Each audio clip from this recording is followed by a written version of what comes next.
As families gather for Thanksgiving today, a new Hill-HarrisX poll asks how loved ones are handling vaccination status. The survey found of those celebrating Thanksgiving with a family or group, 65% of respondents are not requiring or are not required to show proof of vaccine or a negative COVID test. Only 1 in 5 hosts are requiring their guests to present their vaccination status, and 1 in 10 are requiring both Vax card and a negative COVID test.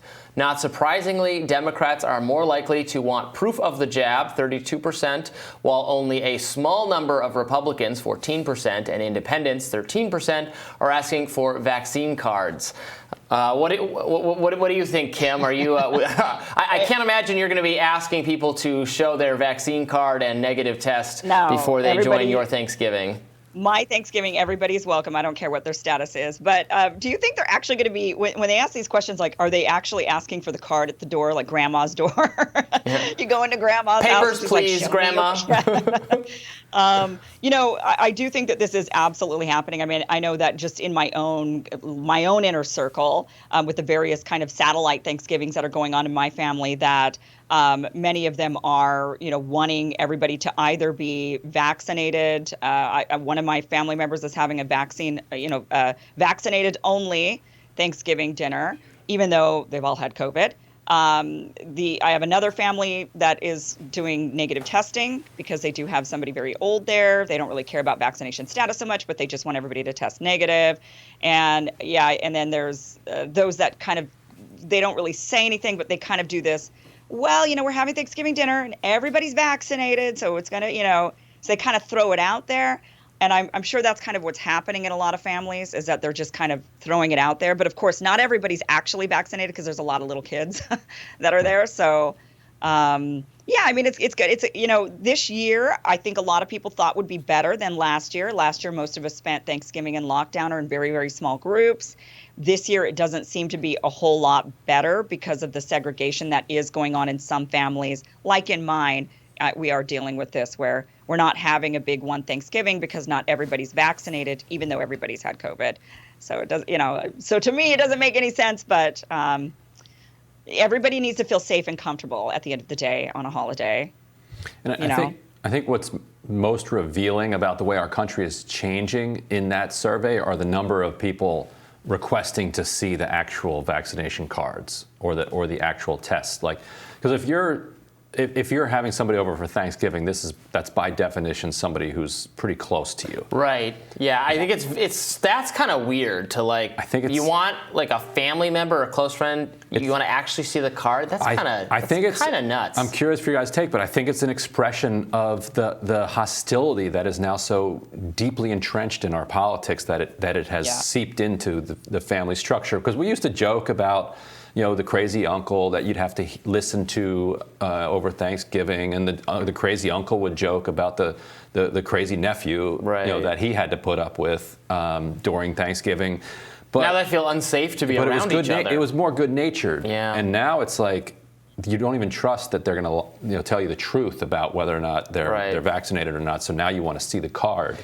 But you know who that I think a lot of older people or even people on the right who are not vaccinated, they tend to be perfectly happy to tell you, or they're like, or it's none of your business, I'm not going to tell you. Right. Or they're like, I will absolutely tell you why I'm not vaccinated. So I bet the people who are, I don't find it likely that a lot of people are going to lie about this in general, but I was reading an article, I think it was in The Cut, about young lefty people who are who are vaccine skeptical and how they're just lying in their jobs. And stigma. Right, they don't want the stigma. That's the kind of person who is going to, who, if anyone is going to lie about it, is going to lie about it. Look, Kim, what's your read on this? Because we had a guest host here one day who said that her vaccination status was like her gender status, that it was up to her to decide whether or not she was vaccinated, one day or another. Oh, well, there you go. I was like, lib owned. Don't think it works like that. Well, I mean, I do think that, if you are, if you're going to say, okay, somebody needs to be vaccinated in order to attend my Thanksgiving dinner, then I think another fair follow-up question is, well, when were you vaccinated? Because we know it wanes. So it's like, okay, if you're somebody who was vaccinated more recently, or you got your booster shot more recently, and it's been at least 2 weeks, then, maybe you are in a better position than somebody who was vaccinated, let's say back in February or even March, right? So it is really interesting how this is, what is the next level? And as we do get into boosters being the next level of what is considered fully vaccinated, will people be requiring that?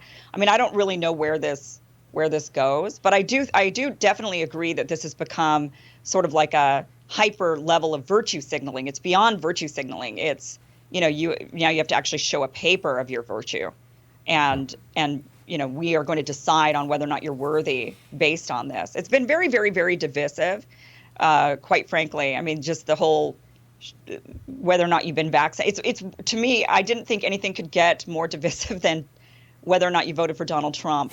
Right? Well, and it's feels funny more divisive because the whole point of the holiday really is people, coming to. I mean, the original holiday, right, is the colonists and the Native Americans coming together and having a meal and crossing the lines and that kind of thing. So to make it no, you're not welcome unless you can prove you're vaccinated and recent test and booster and that you're a good person is very much contrary to the spirit of the holiday in many respects. Although I will say I have to imagine we also know there's lots of disease spreading between Native Americans and colonists. We wiped out the native population with smallpox inadvertently because of how pandemics work. A massive number of the pilgrims had been wiped out by disease, by infectious disease. I forget which one it was, and some of them probably did pass it at the table to other people, other pilgrims, and to Native Americans. So that there is certainly an irony there. There were no vaccines at the time. No. Now the Chinese had figured out actually by this point that if you took a little inoculation, if you took a little bit of smallpox, you could inoculate people. Right. So, but the cave people in Europe were far behind the Chinese at that point, and I don't think that Native American culture had adopted inoculations at that point. Yeah, and just the way just by bad luck, they had less immunity to European diseases than Europeans had to the other way. Right. Yeah. So on that sobering note, we will be better off because we do have vaccines, and everyone have a happy Thanksgiving. I'm going to be here in D.C. My mom's coming to visit. I'm excited about that. Nice. Hope you all have happy Thanksgivings as well, and we'll see everybody back next time on Rising. Yeah, happy Thanksgiving.